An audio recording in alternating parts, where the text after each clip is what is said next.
I'm the world's best cleaner. 2 years ago, I started doing TikTok videos.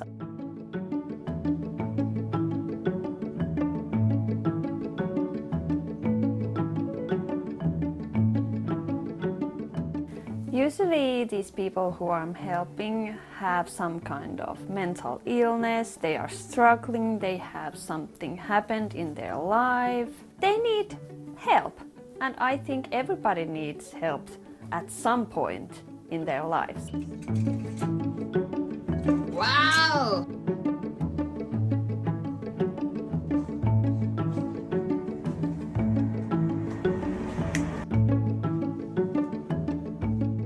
The dirtier the better, like I love grime and stains and mold, I just love it. And then at the same time I get to help these people, so it's like win-win situation. It's like the feeling when the waitress brings you the hamburger and you look at the delicious hamburger.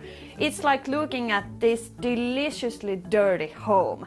Then the eating part, you are eating the hamburger, you are cleaning, then your plate is empty, the house is clean, you are satisfied, but you wanna eat more soon.